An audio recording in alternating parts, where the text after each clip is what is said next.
The Voice of San Diego podcast is sponsored in part by Manilatos Nelson Murphy, Advertising and Public Relations. As a nonprofit news organization, Voice of San Diego depends on our members, foundations, and sponsors like M&M.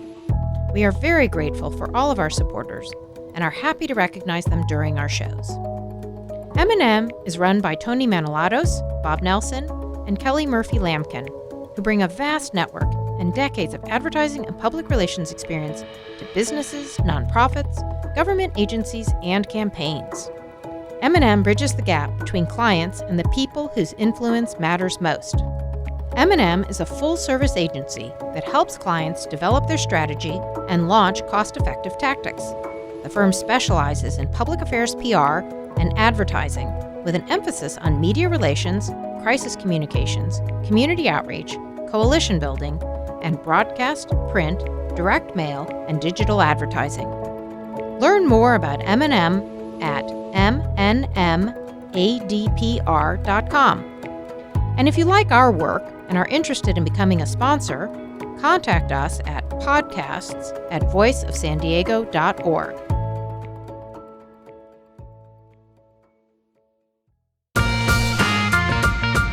Welcome to the Voice of San Diego podcast, where we make sense of local politics, schools, housing, public safety, the civic issues that impact the life of a San Diego resident. We break it down so you can understand it and make educated decisions. Everything that goes into our investigative reporting, the journalists, public records requests, the data crunching, and this very show depends on the support of people like you because we're a nonprofit news organization.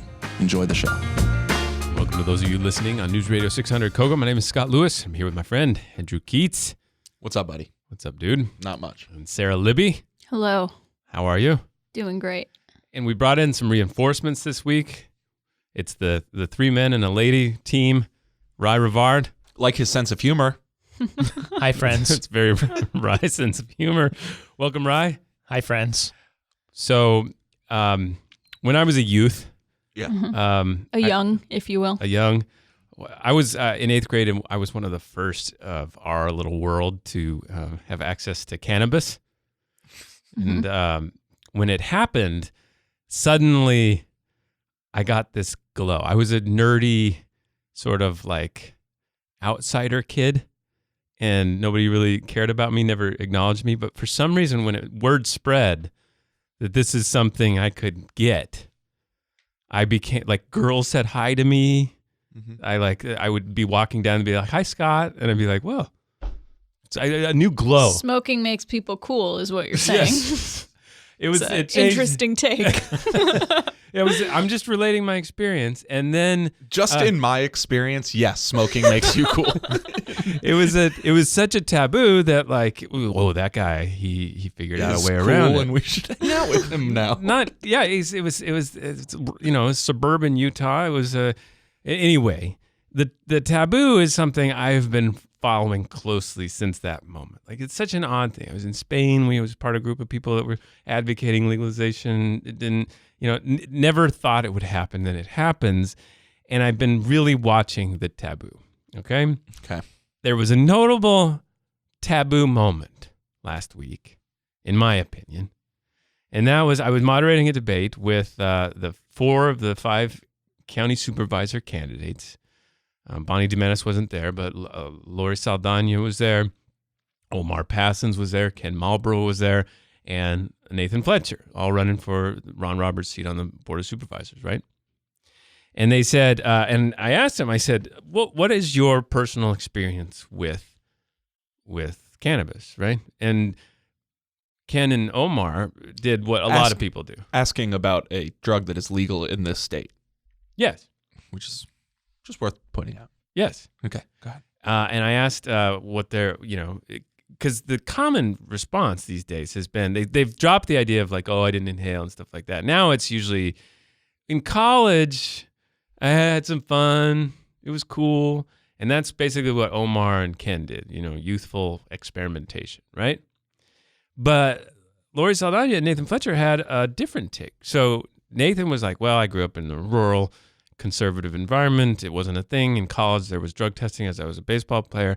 And then in the Marine Corps, Obviously, there was drug testing. I didn't do it. But then he said this. So I am an infrequent but occasional user, and I don't think you have to have this be part of your daily life to understand why it's important. So it was an interesting moment. Mm-hmm. Lori Saldana said, so I'm a naturally curious person, and I did try marijuana at different times, and I have had friends that have had referrals referring to medical recommendations. And they shared with me, I guess you're not supposed to do that, but they have said, this will help you sleep, or this will help with aches and pains. She did not follow through about what it did for her aches and pains, but felt like an interesting moment. Like the taboo is finally done, because when that all came out, there was nobody cared. Yeah. Collective sigh. And I just love that. Nobody cared. Yeah. It's fantastic. The taboo is over. Well, Being honest about things you do in your life and have ability to make policy about is great. mm-hmm. Life changed. You're not impressed that this taboo is done? I've always been less convinced that the taboo is very serious. When was the last time you heard of a politician saying in local government that they had used cannabis recently? I haven't, but I also don't. Have no memory of anybody being like shamed in any public way for acknowledging or refusing to refute that they use marijuana. Mm-hmm. It just seems to me for the last few years it's kind of been a ho-hum issue. Well, I disagree. I'm with Scott. I reluctantly admit. Mm-hmm. I think it's God. surprising to hear people say it on the record as part of their, official stance. Well, I think Obama broke the taboo nationally during one of the early Democratic debates where everybody else was dancing around it, and he said, "Yeah, I've smoked." Yeah, he said in the past still. Yeah. And now we're talking about contemporaneous. But he did clown on Bill Clinton, I think, and was like, "Yeah, no, I inhaled. That's the whole point." Yeah, why would you do it any other way? He Yeah. had also in his book described using cocaine. Right. So it was kind of a... But that's the point. Yeah, he broke that. But that's the history again. Again, the idea of right now nobody would have a problem beers with the candidate or whatever. Yeah, but the idea of smoke a joint with the candidate, it'd be crazy. That would be crazy. Right? Yeah. But why? If you're going to make the point that it's all legal in the state now, what's the big deal?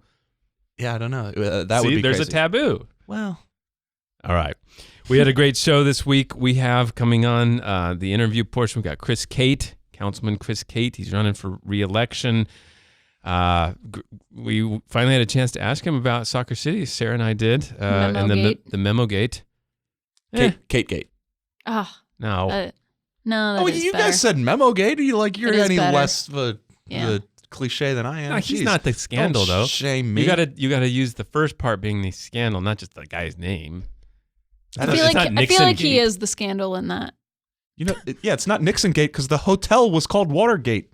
Right. And it. What? All right.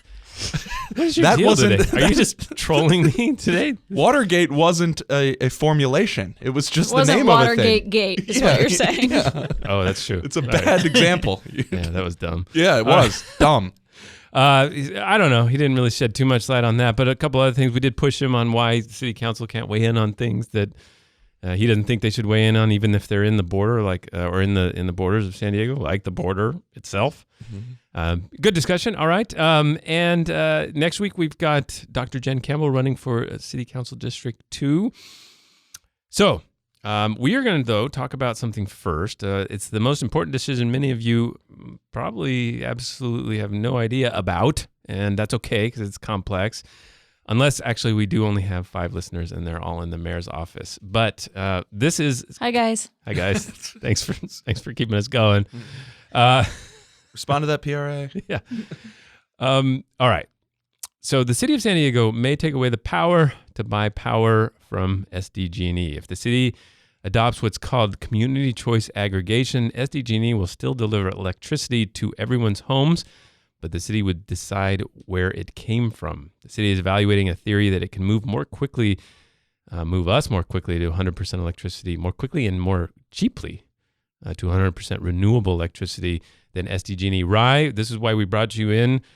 Was that description adequate? It is. The city has these ambitious climate action goals to fight climate change, and by 2035, they want 100% of the power sold within city limits to come from renewable resources like solar and wind.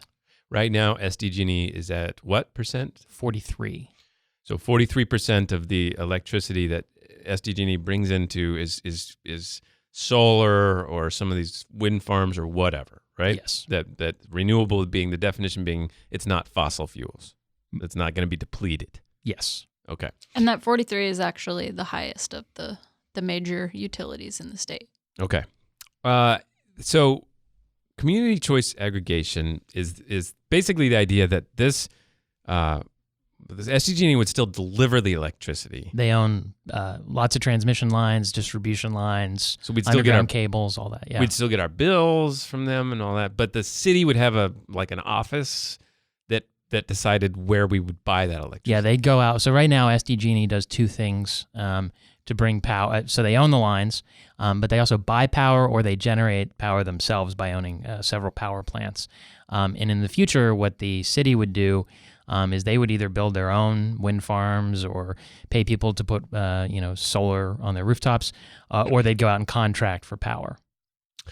What's the theory about why the city would be able to get that 43 to 100 faster than SDG&E? Well, it's San Diego Gas and Electric, and one of the theories that environmentalists have is that San Diego Gas and Electric is unwilling to get rid of the gas that's in the middle of their name. That's part of who they are as a company, as an institution, and they're unwilling to get rid of it. And the other thing is that the city could do certain things. They don't have a profit motive, for one. They would just need to break even as a nonprofit city entity or agent of the city.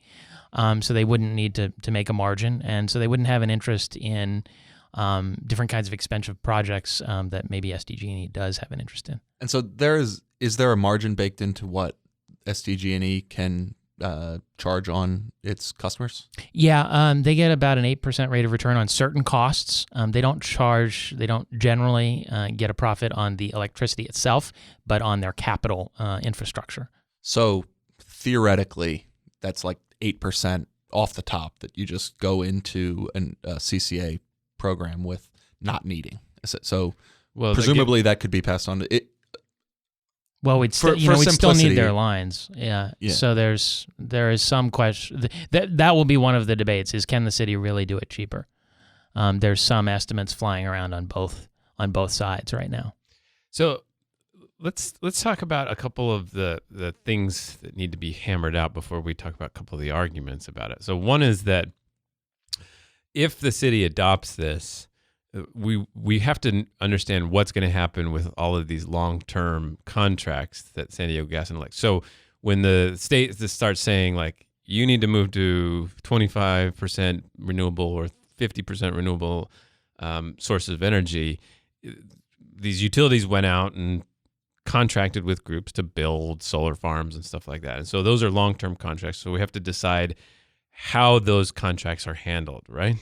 Yeah. So once the city starts buying power for people, SDG&E has some ability to charge customers that leave it, that buy, switch to getting power from the city.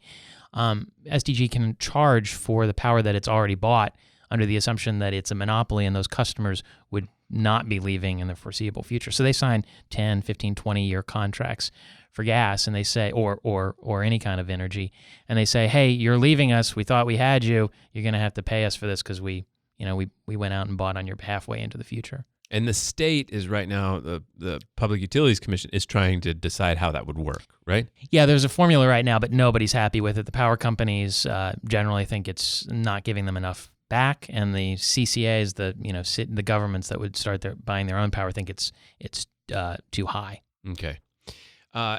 Do we have any timetable on when the city would make this decision? Yeah, so they're going to get a business plan. They did one study last year, and then they had somebody study that study, and now they're going to do another study that's going to be much more refined, and that'll come out probably early this fall.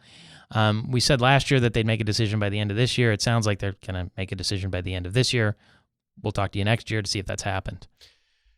The mayor, and this is the interesting part for me, is each step of the way, there could have been a moment when the mayor helped kill this. Now, maybe somebody else, some other political powers could bring it back, but he's approved all these reports. The whole thing is moving forward with his blessing. Yeah. I mean, the SDG&E submitted a proposal last fall that said, hey, we could get you, city, to 100% renewable energy by 2035. And the city hired a consultant to review that plan that SDG&E put out, and they found that it wasn't much of a plan, that SDG&E had said something and really provided no clear path to making it happen. It was more theoretical and vague than concrete and real. And so, and going back to when the Climate Action Plan was passed, I don't know, 4 years ago now, 3 years ago? 2015, late 2015, Yeah. December. So when that was passed, there was one of the last pieces of one of the last decisions that was on the table there was what language will be included around this 100% renewable energy goal.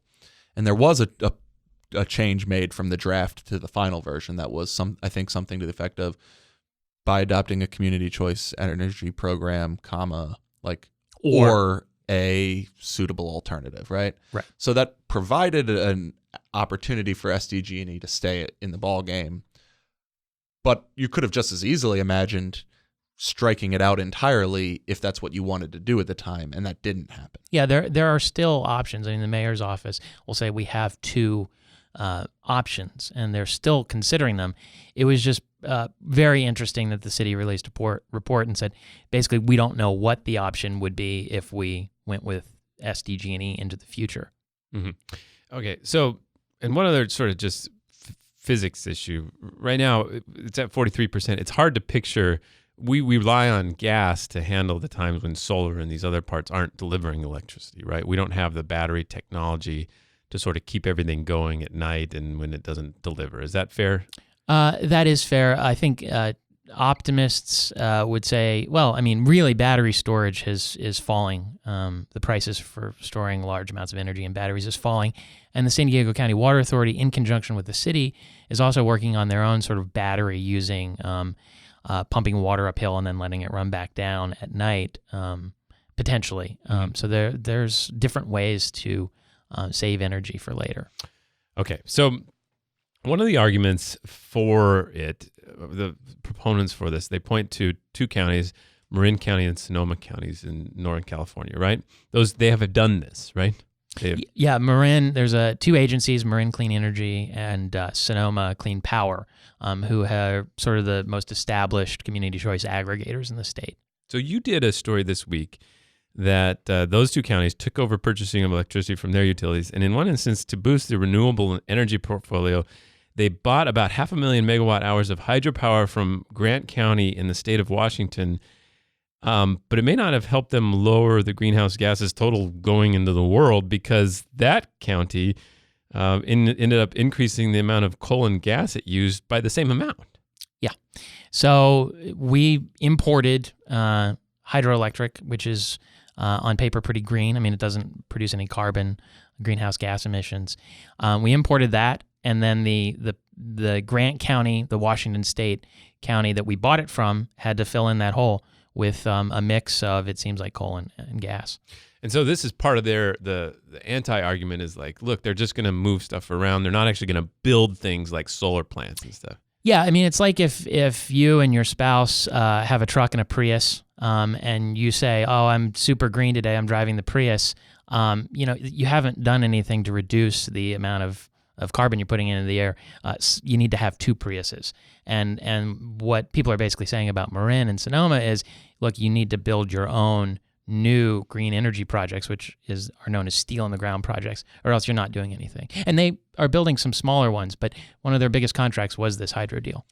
So is this a short-term, long-term thing where CCAs are, for now, contracting, importing energy, putting together their mix without any sort of long-term investments, but that would come to an end at some point for possibly? Like, what would it take for these CCAs to start making their own concrete investments? So now that they've had revenue Marin's been around about 10 years, and now that they've had some, they have a credit history, they have some revenue that they built up, they can start doing this. They can start building new projects.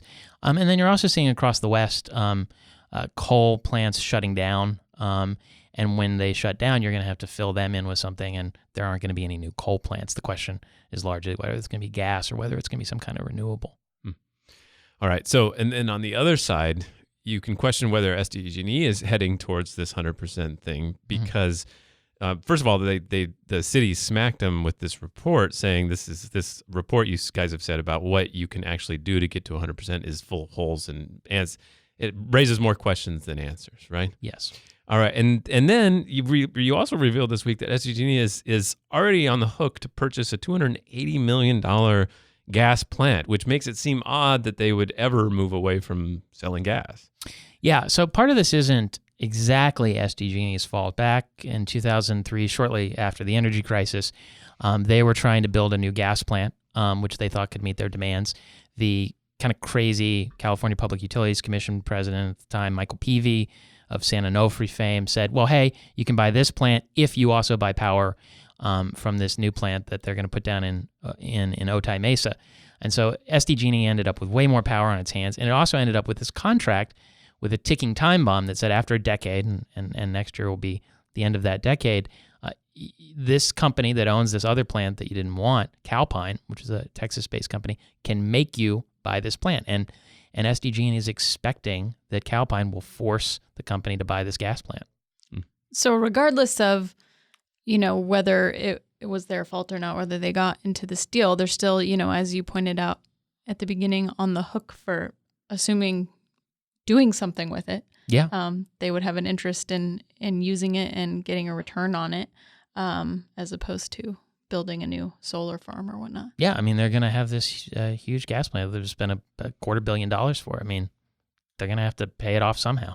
Could it be part of some of their own sort of resource shuffling game where they say, okay, look, San Diego, we can be 100% renewable, and then use this gas that they've acquired from this plant at SoCal Gas or one of their other municipal entities? There could be some concern that they would, if other cities around San Diego have a lower standard than 100%, they could internally resource shuffle, or if there was a way to export that power to maybe another state. All right, just the last clarification point when we talk about getting rid of the gas.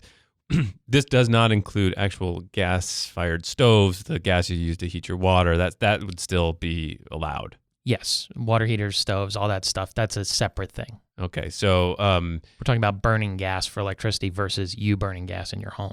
So I have a final question about how this would all work if the city passes and implements a CCA.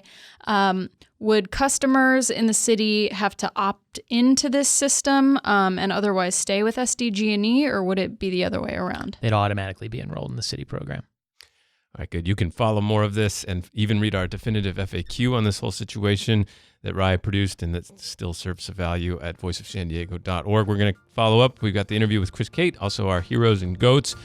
And thank you, of course, to our partners at News Radio 600 Kogo that have helped make this happen for a long time now.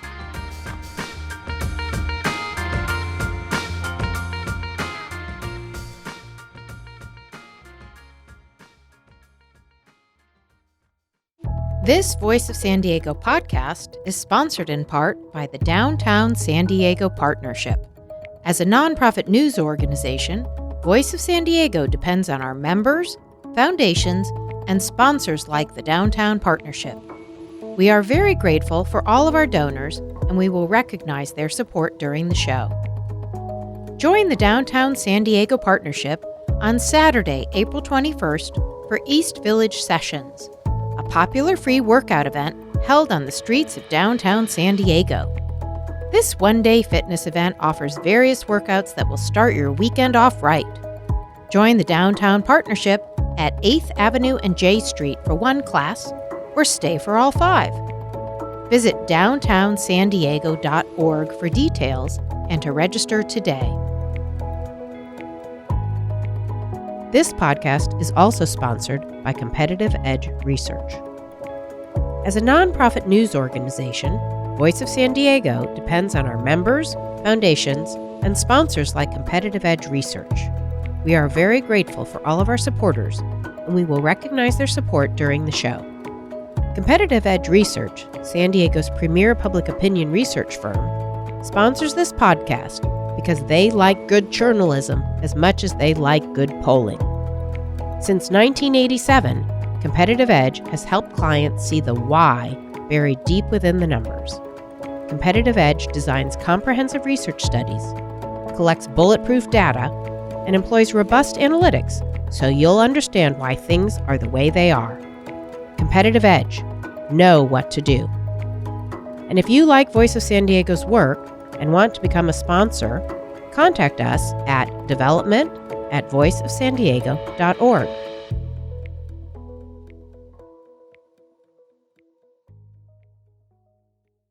We are back. It was a good, message from our sponsors. Keep the show going. Remember when we had a recurring joke where I would have to remind you that we didn't go anywhere because it was just like music would play? Yeah. But now we actually have ads. Now we actually do take a break. People want You have to welcome their them message. back. Yeah. Thank you to everybody who supports. We have a lot of members and donors and sponsors. Thank you to everybody who makes this possible. And let's go directly to the most anticipated part of most people's week, really. Our hero of the week.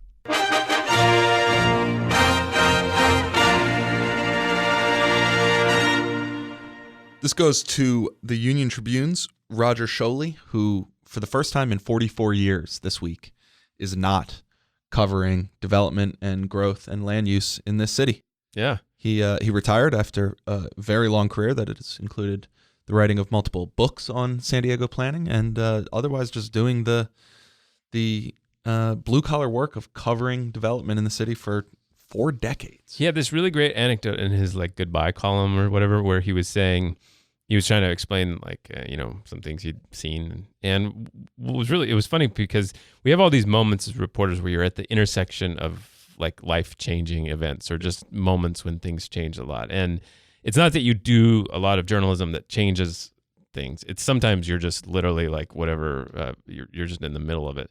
He said that in 1980, opponents to building the San Diego Convention Center, the plan was to put it east of the Santa Fe Depot. And these opponents to that launched a petition drive to place it on the ballot, and people were grumbling about the cost of the election. And so he asked the city clerk, why don't they just consider doing a mail-only ballot? The city council and mayor agreed. And the problem was that made it really easy for no voters to come out, apparently, and they've killed it. and so they haven't had a mail ballot since. I just thought that was a good illustrative moment of this guy was, he did the sort of yeoman's work of weekly reporting on developments, and we could do, a lot of other people could do work on top of that or based on, what they learn and such. So you got to have somebody taking all those initial stories and getting them up there, and hopefully they replace him well. Mm-hmm. Our goat of the week. You lose! Good day, sir! This one goes to Sheriff Bill Gore, who did an interesting interview with the UT's editorial board. Yeah. He is, of course, running for re-election, and there's another person in the sheriff's office running against him. And he admitted multiple times that he considered firing his opponent, Dave Myers, which is an interesting thing. It's like he displayed just enough political acumen to realize that would be very bad optics to do, but not enough to not talk about it at all. Yeah.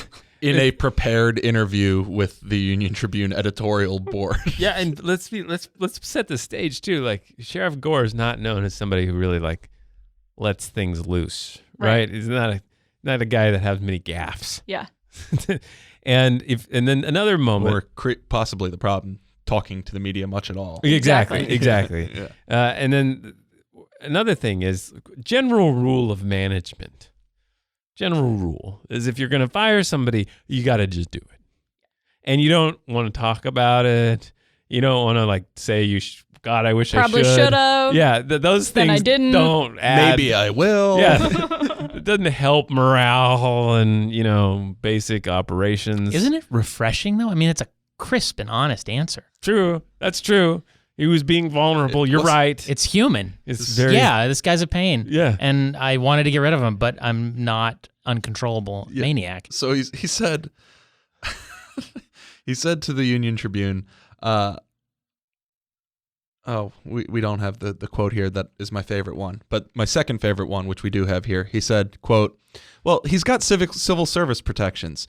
And plus, how would that look? oh, the sheriff has fired this guy he's running against. What's he got to hide? Why is he afraid of this guy? And look, I agree. That is what it would look like. Again, he's right that it would look really bad, but it also doesn't look good that you're talking about it still and how you considered it despite those things. I don't know. I don't know that people would say, like, why is he afraid of this guy or what's he got to hide? Because if you want to hide something, you keep him on board, exactly. right? Yeah, that's true.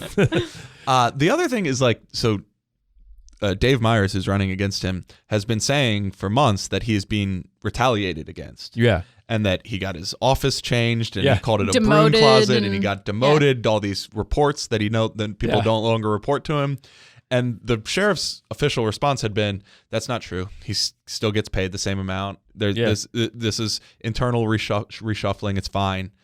It seems pretty clear that they have, in fact, been punishing him at this point, right? He's like, I promoted him 3 times. I've been to his house for dinner. I considered us friends.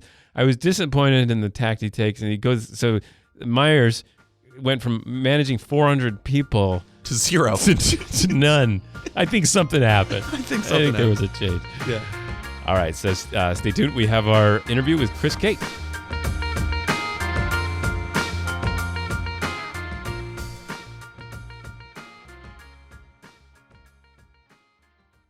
Okay, we are joined in the great Voice San Diego podcast studio by Councilman Chris Kate. Welcome, sir. Thanks for having me again. How are you? Happy opening day. Happy opening day. Exactly. Best day of the year. You got your garb on. I do. Got to represent. It's the day we can all have confidence and hope. Clean slate. We're tied for first. Remember that year when they started like 100 to nothing or something? It was like 2 or 3 years ago. Exactly. Yeah. We're not hopeful for that, but I trust the process. Right. For this team. Right. Well, thanks for coming in. So we've got a lot of questions for you, obviously, but let's start just yourself. So you're running for re-election. That's for real. Yes. And what are the things you're hanging your hat on about why people should give you another term?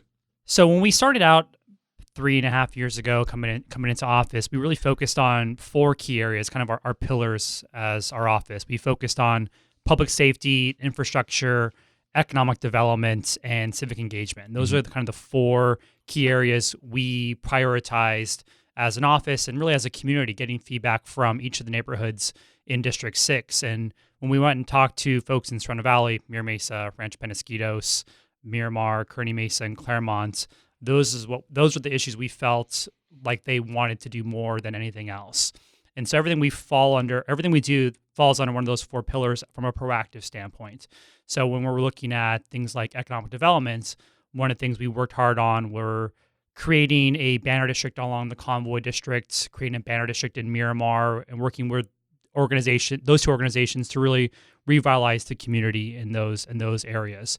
When we looked at public safety, we focused a lot on our police officers, our firefighters, recruitment and retention issues, and now getting to chair the public safety committee, we're really focusing on those things.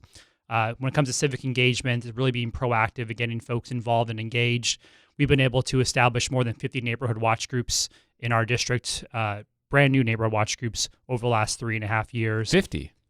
Over 50, yes. And then looking at infrastructure, obviously streets, roads, our facilities. We've repaved more than 120 miles of streets, filled more than 13,000 potholes. We were able to invest hundreds of thousands of dollars in our Mira Mesa Senior Center, kept that open. We were able to save our Claremont Senior Center and keep that open for the seniors in the Claremont area. So we felt like we've delivered results to the residents in District 6. We've been open about what we're working on. We're the only office that actually puts together a strategic plan every single year and publishes it. That way, if anybody asks what we're working on, we can point to these issues and these are the things that we're working on for the upcoming year. And these are the things we've been able to accomplish. And these are the areas where we failed and we couldn't do the things that the community has asked of us. One of the things we'll talk about the issue that made you say this, vacation rentals, but you said you said something I wanted to ask you about the general direction of the city council in a few angles. You said it was showing itself as incapable of governing after a sort of stalemate about that issue of vacation rentals. And again, I want to get into that issue in particular, but I want to start by talking about the general council. So what does it feel like these days? Is it incapable of doing big things? Yeah, I think from a standpoint, a political standpoint, I think a lot of folks have started to really get ingrained and entrenched on major policy issues. And I think that, speaking for myself, I've been able to have a good relationship with all of my colleagues on the council.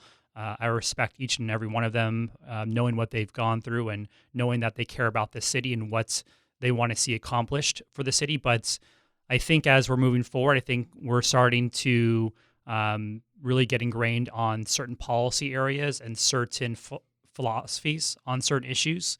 And I think that's where it's going to be somewhat difficult sometimes to get to a point where we can agree on major policy issues, the major policy directions of the city, and short-term rentals being one of them. I mean, when we started this day 2 in office, when I came in 3.5 years ago, maybe is something that I didn't think that we were to get to this point 3.5 years later and still not have resolution and see where we stand today. But I feel just in my own sense, where I started 3.5 years ago and where we were today and what I was willing to support last December, I moved dramatically. I think I compromised on a lot of different issues to get to the point where I was willing to vote yes on something for the sake of clarity for not only the residents, the industry, and for us as a council in how we're going to regulate this industry moving forward. And it was for naught. And I was very frustrated after that meeting, given that some council members were in a position and they stated something and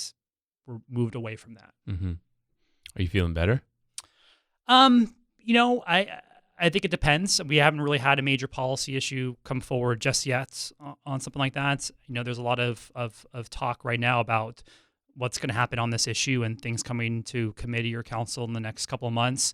I've been pretty blunt when I've had meetings on this in the last few months, saying, I don't serve on the committee that oversees this anymore, and if and when this comes to council, I'll play it by ear then. But I'm pretty frustrated on this issue, and I'm pretty set, I think, in what I'm willing to support and where I'm willing to go on something. And aside from that, we'll see whatever proposal the mayor's office comes up with and what's docketed.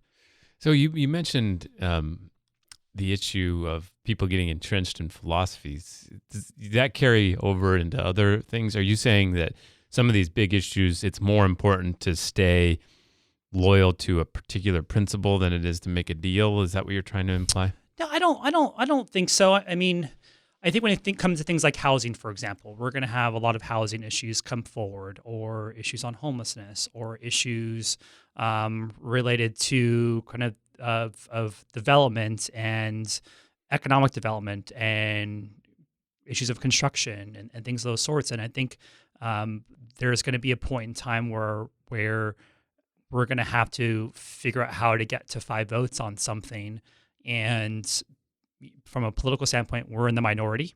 And if we want to move forward on something, and we know that we're not going to come from a very right philosophical bent, so we're going to have to figure out what a pathway forward on certain issues. You take the Town and Country Development Project, for example. It was really frustrating to have that delayed 3 times because we couldn't cobble together votes to move forward on a project that I think was needed, and that essentially sailed through the community planning process, the planning commission process. When it came to council, though, that's when there were issues. So those are the types of issues. We saw it with 7th and Market a couple of years back as well too. Those are things where it can't always be all for naught, at least in my opinion. But sometimes that it may get to that point, and we'll have to play it by ear whether we're going to vote yes or vote no on those issues and projects. Mm-hmm. Mm-hmm. All right. Well, let's just go ahead and dive into a couple points on the vacation rental thing. So there was the 2 sides. There was this city attorney memo that said that they're illegal, which mattered for nothing, had no significance at all, except that it made a lot of people who want them to be completely illegal happy, and said that it's on the books. You had Barbara Bree's proposal, your colleague, who said we should only allow these single family homes to be wholly rented out for up to 90 days a year.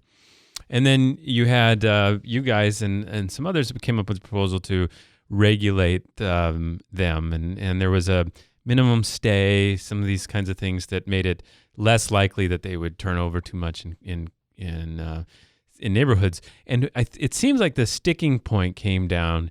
There was a lot of bend on both sides. And then there was that crazy night of this meeting. And it seemed like the real sticking point came down to whether bigger investment groups or whatever could hold multiple properties and rent those out.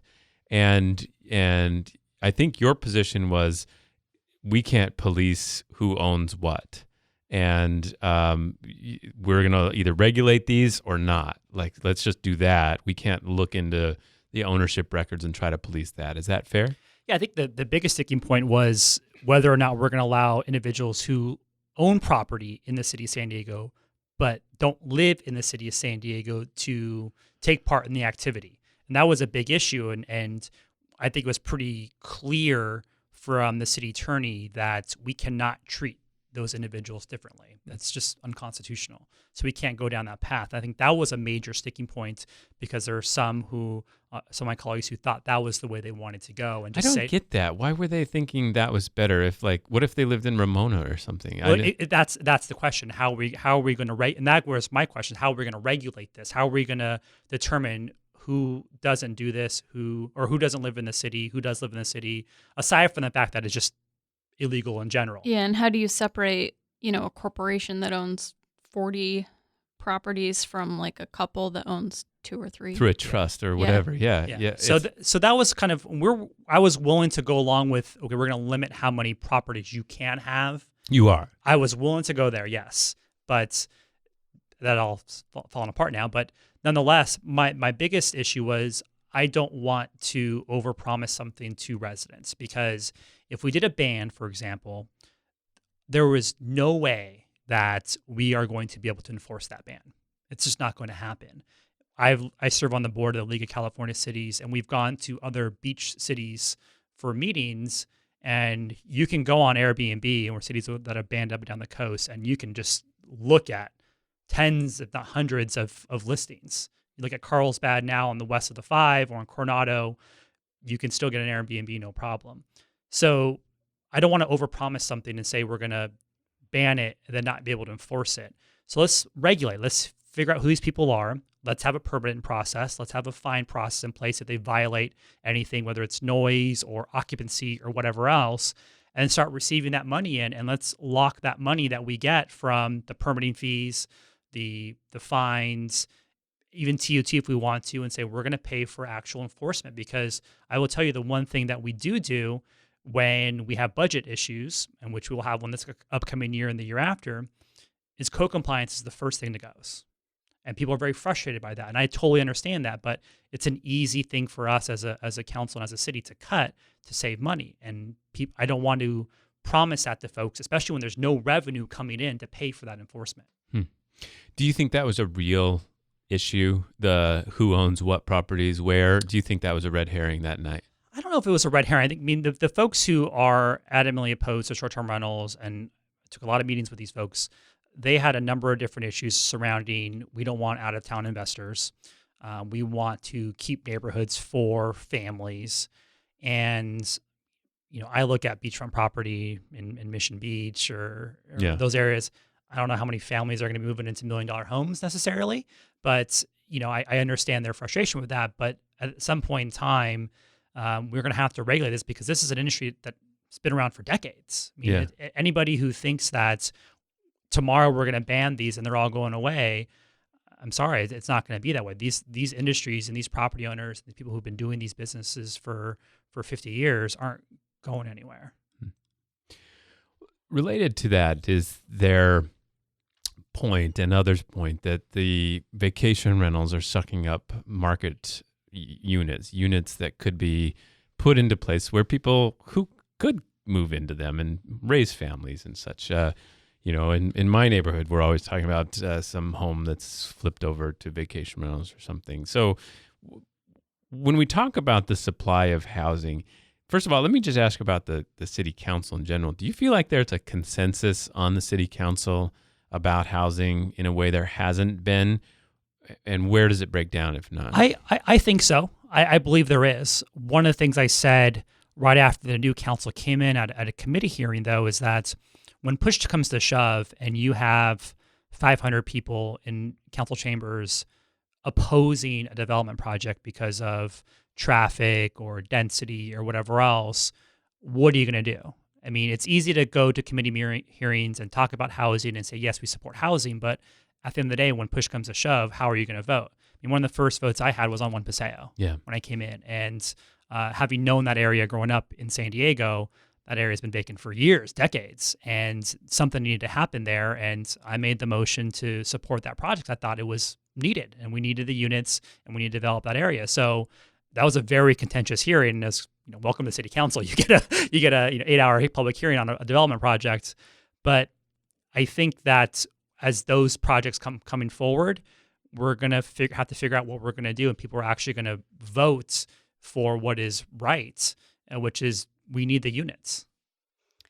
But it hasn't always gone the way of One Paseo. I mean, we've covered project after project after project in which, the council has backed down. The trolley project near Tecolote comes to mind, the big Ed Harris hearing that got really kind of ugly, and, the council backed down. So do you think that, it's just the makeup of the council has changed, or something has shifted in terms of really a recognition that projects that fit the requirements are going to go through? I think it's the makeup of the council. I think it's just the timing and the discussion around housing, not only in San Diego but throughout the states, has helped with that.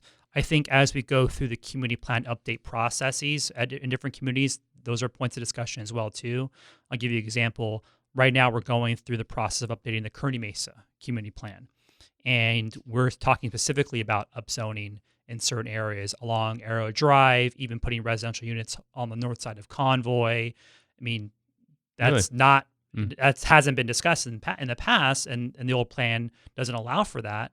But as we're coming along and saying, okay, Kearny Mesa is a ripe area for housing, employment, jobs, businesses. It's really a transit priority area. It's really the live, work, play type community that we want to see developed. What are we doing moving forward to allow for that? And these are discussions that have been really positive. I mean, no one's really said, no, don't put housing in these areas. It's been a great discussion. So I think that type of work is allowing for this discussion and motivation to occur as well. One thing we're seeing at the state level as far as housing is legislation that would sort of take some of these local decisions away to some extent. So if a project fits, is near transit, for example, then that would override some local zoning issues. Do you, as somebody who's like a local policymaker, do you think that takes the burden off of you when it comes to, resident pushback on some of these projects? I wouldn't characterize it in that fashion. I think it's an interesting discussion about local control versus the mandates from the state. And I think both sides really, I think, are to blame on this. We've been promised CEQA reform, or the discussion around CEQA reform has been happening for a long time to make it easier for local cities to develop. And some of the cities that I work with on the league say, well, you haven't made it easier for us to grow and build, so why don't you do your part before throwing us mandates that are really unreasonable? Well, the other side is, well, there are some cities who also just don't want to build. They love having that one stoplight in their community, and that's it. So I get that point as well, but I think there needs to be some flexibility for cities that are actually doing what they need to be doing and being progressive and being adamant about trying to get units online. So I think it's a delicate dance, but I appreciate what some of the legislators in Sacramento are doing by pushing this discussion, saying, if you don't do this, we will do it for you. Yeah, I think it's, they say that you should clear out CEQA and then we'll talk. But you can tell a lot of them are pretty happy that there's that excuse, at least for now, right? Like there's a lot of local political leaders on both sides that aren't excited about CEQA making it easier to build things, even as much as they might bring that up now. Is that a fair character? Yeah, absolutely. And that's where the delicate dance comes in, and figuring out how to motivate local policymakers to start thinking about this issue. And when I talk to constituents in my district and residents, one of the big things I bring up is, look, I was born and raised here. I'm very fortunate to be able to purchase a home here, but it took me, my wife, nearly a year to buy a home. I look at the prices, the home values in Mira Mesa right now, and it's crazy what they're going through. And if we're gonna have 1 million new people in a short period of time, not from in migration, people moving to San Diego, just by births, what are we going to be doing here? And how do you attract the talents and the jobs that we need to have here in San Diego to keep our economy humming and keep folks here? So you kind of hinted at this sort of gulf between the meta conversation about housing, the permits, the numbers of homes we can build, the mandates, the climate action plan. Mm-hmm. And it feels like there's that discussion happening between people like us. And then it hasn't really permeated down, in my opinion, where it means this neighborhood is going to get more homes.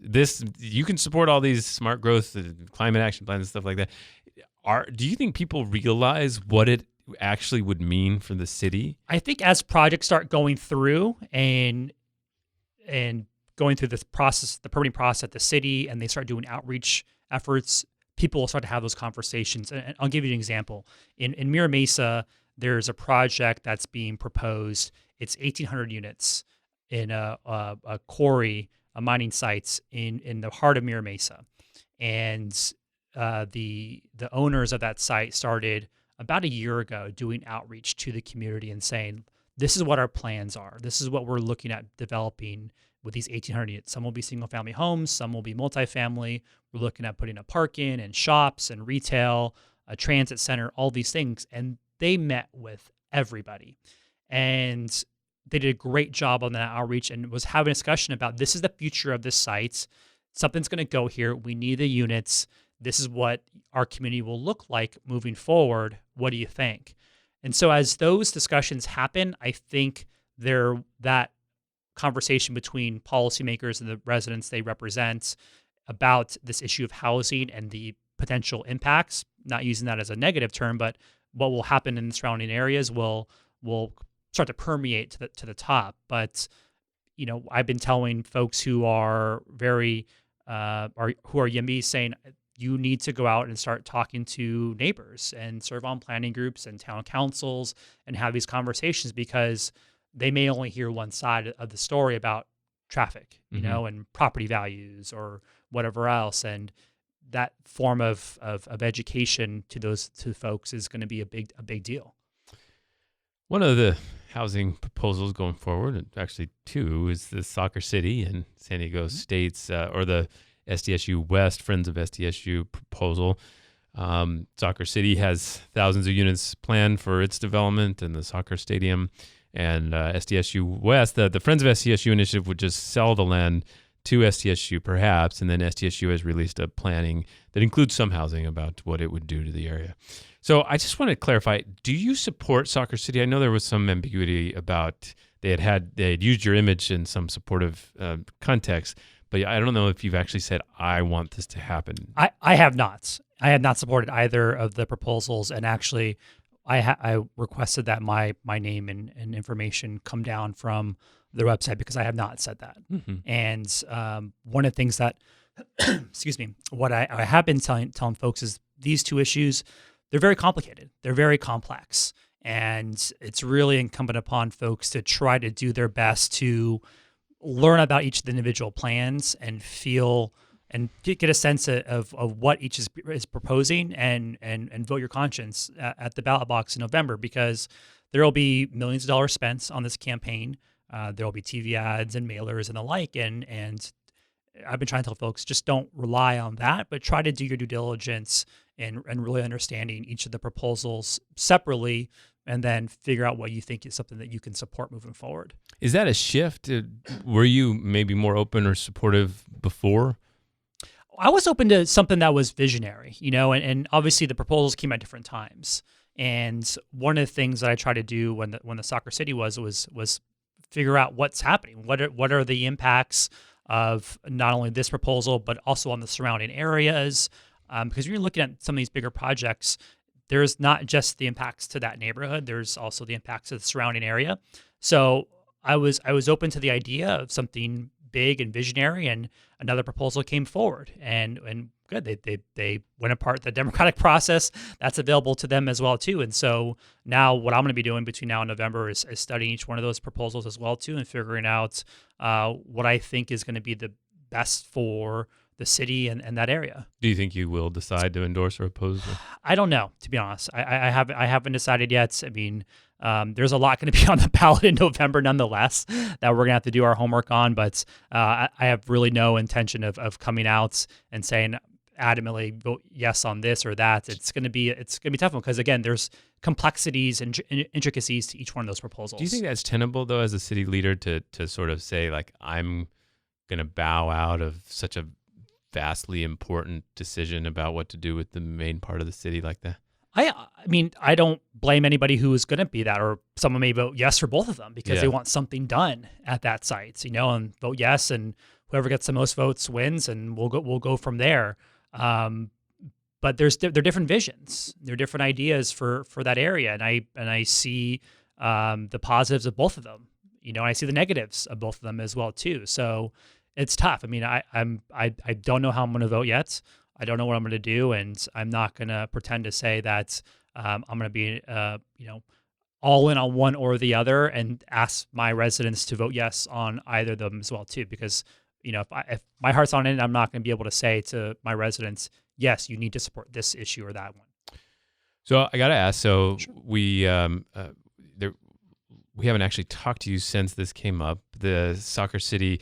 The controversy about the memo. So you got a confidential or a marked confidential memo from the city attorney analyzing the whole issue legally around this this initiative. You later admitted giving it to Soccer City's lawyers and said you had just asked for information. You wanted their own feedback on that. And city attorney Mariella saw that as a very offensive act, called it criminal. Have you heard from the AG, the Attorney General, about that as it was referred to him after it went to the district attorney? I'll say this about this issue because it's something that we're I get a lot of questions about it. So this is what I will say is that I think we've been very public about what we did and why I did it. We had a press conference, answered everybody's questions. The Ethics Commission, which I think has jurisdiction over this issue, has made their position known on this, and we worked with them as well too. At the end of the day, I felt that I was acting within the law to gather the information on a very important decision that was coming to the council. If I had to do it over again, I probably would do it a different way, and we've said that as well too. So, as this moves forward, we're willing to put this matter to bed. I think it has been because of what the Ethics Commission, who has jurisdiction over this. What did the Ethics Commission do? We worked with the Ethics Commission. We signed a stipulation saying that we did, in fact, send the memo. We paid a fine that was that we worked with the Ethics Commission on to agree to. And my opinion, the matter is put to rest. But if something else comes forward, then we'll deal with it. But that's just at least my opinion on that. Mm-hmm. A lot of people at the time that this was unfolding had a lot of opinions about sharing the memo. But at least to my knowledge, correct me if I'm wrong, I never heard anything from any other members of the council. Do you think that this was the first time that one of these memos was shared among somebody who wasn't on the city council? I don't want to speculate on that. I don't want to say what my colleagues either now or in the past have or have not done. Did they give you them? I heard there were some trainings that followed, as though they kind of woke up and said maybe we should explain our thinking on all this. Yes, there were. Afterwards, yes. I think you noted something significant, Sarah, because there was notable silence on both sides of the aisle on the city council about that. There was a question that came through about this whole project on the podcast group, Voice San Diego Podcast Facebook group. Great group. Just a lot of handsome, interesting people. One said if both were to fail, the Soccer City and SDSU West, would you support a longer-term RFP project? I would. I think that's going to be the logical next step moving forward is having to do that and actually go through, see what I know the community plan update is going through right now. I know it hasn't been finalized yet, but that may be done by that time, and figure out what the community has said about this particular parcel as well too, moving forward. But there's going to have to be something that's done there. And what I have said too is I don't want to leave this parcel vacant for X number of years, especially the Qualcomm site. I mean, we're losing money on that building every single year. And just from a financial standpoint, from a taxpayer advocacy standpoint, that shouldn't be the case.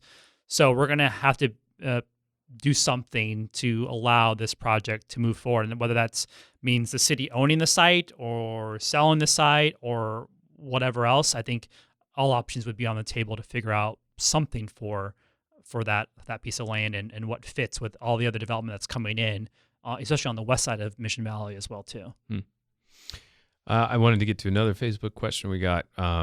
This was from Wendy Wheatcroft. She runs the local Moms Demand, the gun sense movement.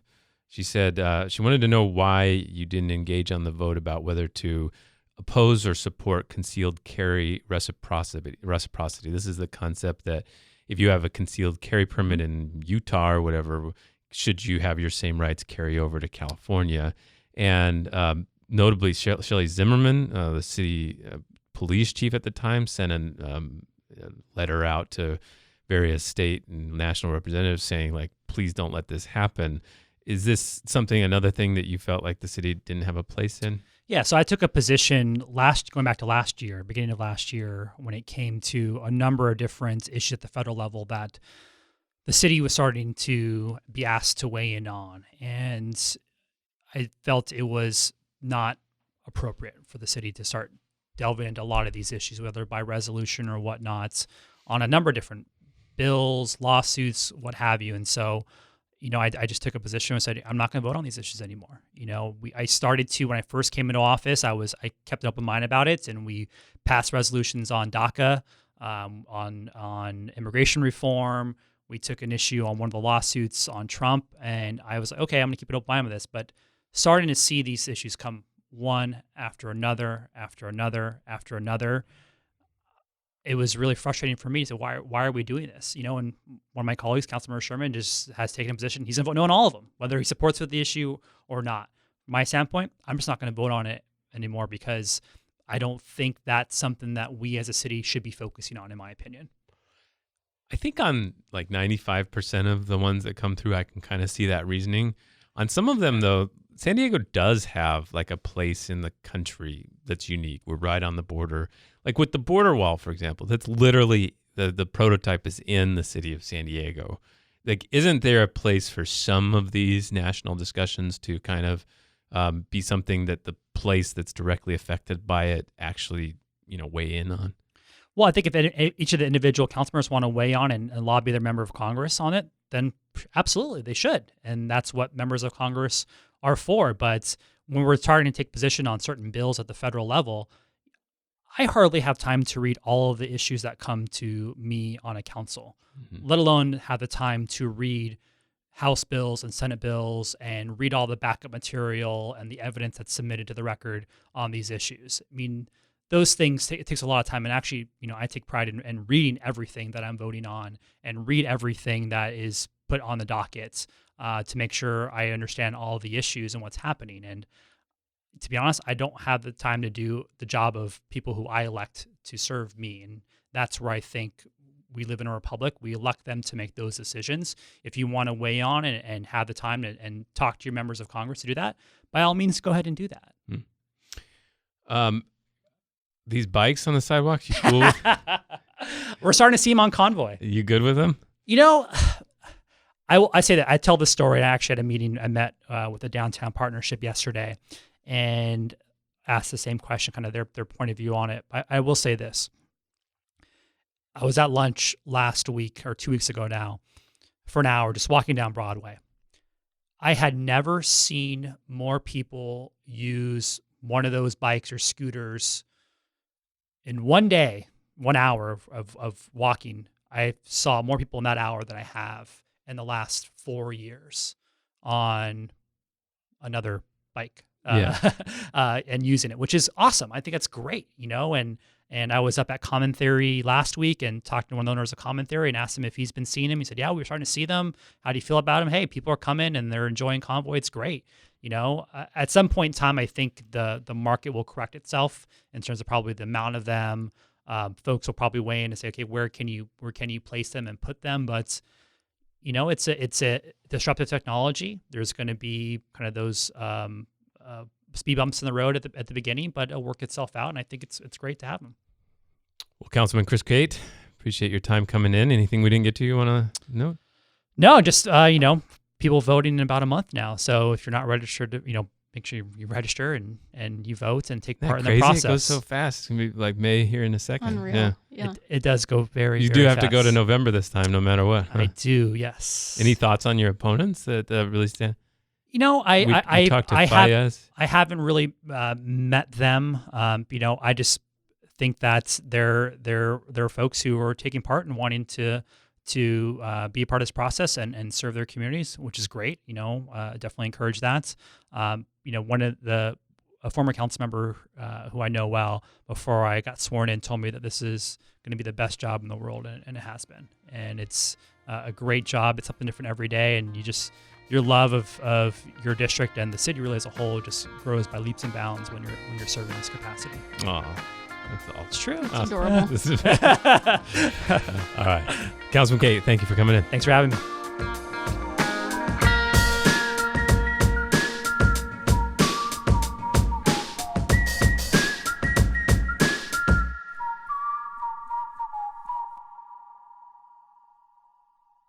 Thanks for listening to Voices San Diego podcasts.